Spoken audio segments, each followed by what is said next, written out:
గారి మీద నోరు బారేసుకోవడం, నోటికొచ్చిన బూతులు తిట్టడం, పరుష పదజాలం వాడడం, పనికి మాలిన అవాస్తవాలను ప్రచారం చేయడం. నిన్న ఆయన మాట్లాడుతుంటే అందరూ నవ్వుకుంటా ఉన్నారు.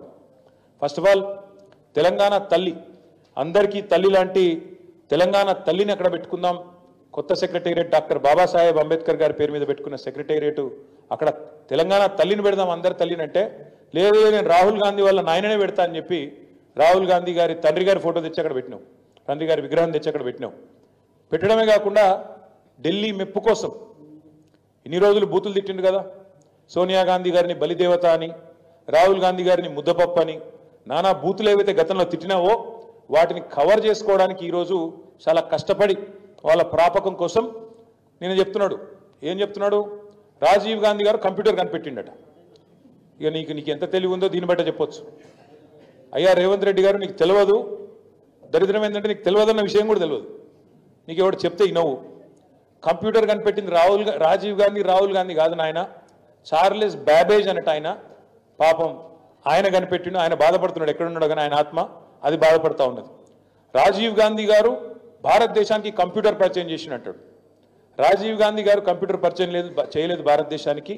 1955లోనే టాటా గ్రూప్ వాళ్ళు బొంబాయిలో మొట్టమొదటి కంప్యూటర్ను వాళ్ళు తీసుకొచ్చినారు. ఇది నీకు తెలియదు. ఆ రోజు రాజీవ్ గాంధీ గారికి 10 ఏళ్ళలో 12 ఏళ్ళలో. ఇది నీ తెలివి, ఇది నీకున్న పరిజ్ఞానం. ఇక దాంతోపాటు మీకు తెలుసు ఈ రాష్ట్రంలో పరిస్థితి ఎట్లా ఉంది అంటే, ఒకవైపు చికెన్ గున్యాలు, విష జ్వరాలు, మరొక వైపు ఈ డెంగ్యూలు, పారిశుద్ధ్యం పడకేసింది. పట్టణ ప్రగతి లేదు, పల్లె ప్రగతి లేదు, కనీసం పల్లెల్లో పిచికారి కొట్టించే పరిస్థితి లేదు నీ ప్రభుత్వానికి. స్కూళ్ళలోనేమో చాక్ పీసులకు పైసలు లేవు, పల్లెల్లోనేమో పిచికారి కొట్టించేందుకు పైసలు లేవు, సర్పంచుల బిల్లులు ఇవ్వవు, ఆఖరికి పోలీసుల బండ్లల్లో మరి మమ్మల్ని అరెస్ట్ చేసి వాళ్ళని కొట్టబోయేటోళ్ళకు వాళ్ళకు కూడా మరి కనీసం వాళ్ళ బండ్లలో డీజిల్ పోసే ముఖం లేదు. దాంతోపాటు హోంగార్డులకు కూడా జీతాలు ఇచ్చే పరిస్థితి లేదు.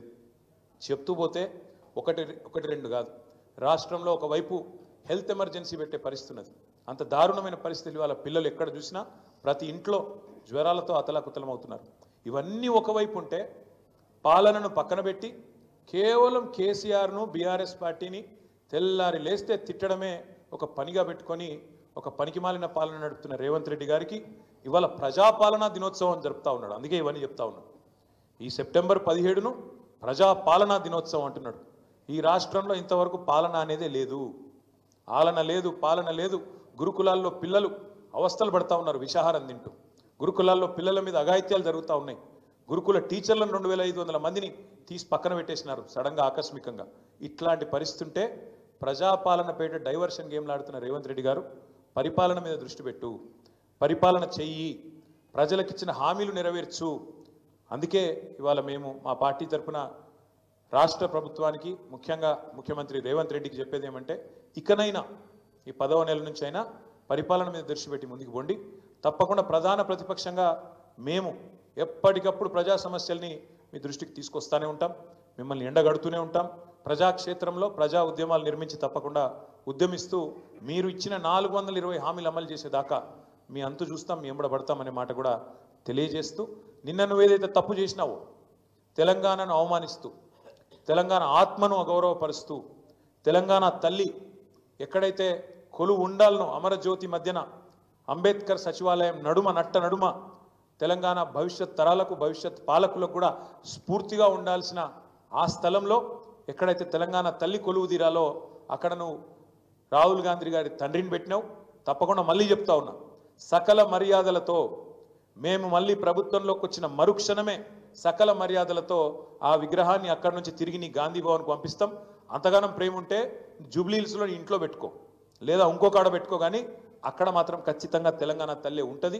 ఇది జరిగి తీరుతుంది, రాసి పెట్టుకోమని చెప్పి కూడా ఈ నిమజ్జనం రోజు చెబుతూ, తప్పకుండా రాష్ట్రంలో గణేష్ పండుగ జరుపుకుంటున్న మా సోదరులకు, సోదరిమణులకు, ఈ వినాయక నిమజ్జనానికి సహకరిస్తున్న రాష్ట్ర ప్రభుత్వ యంత్రాంగానికి, మా తమ్ముళ్లకు, మా చెల్లెలకు ఎవరైతే గణేష్ నిమజ్జనానికి ఘనంగా ఊరేగింపుగా గణపతి బప్ప మోరియా అంటూ ముందుకు పోతున్నారో వారందరికీ కూడా శుభాకాంక్షలు తెలియజేస్తూ, చివరగా ఈరోజు మా విద్యార్థి నాయకులను కూడా ఎక్కడికక్కడ అరెస్ట్ చేసినారు. ఏమన్నాం మేము? రేవంత్ రెడ్డి చేసిన తప్పుకి, రేవంత్ రెడ్డి చేసిన ద్రోహానికి ఎక్కడికక్కడ తెలంగాణ తల్లి విగ్రహానికి లేదా తెలంగాణ తల్లి పటానికి పాలాభిషేకం చేయమని చెప్పినాం. ఆ కార్యక్రమానికి పోతుంటే ఇలా ఉస్మానియాలో అరెస్టులు, ఇలా రాష్ట్ర వ్యాప్తంగా మొత్తం అన్ని నియోజకవర్గాల్లో మా విద్యార్థి నాయకులను అరెస్ట్ చేస్తూ ఉన్నారు. పోలీసులు వెంటనే ఈ అత్యుత్సాహాన్ని మానుకొని వెంటనే వారందరినీ కూడా విడుదల చేయాలని చెప్పి శాంతియుతంగా ప్రజాస్వామ్య పద్ధతుల్లో నిరసన చెప్తున్న వాళ్ళ మీద ఈ రకమైన దాడి మంచిది కాదనే విషయాన్ని కూడా వారికి గుర్తు చేస్తూ ధన్యవాదాలు.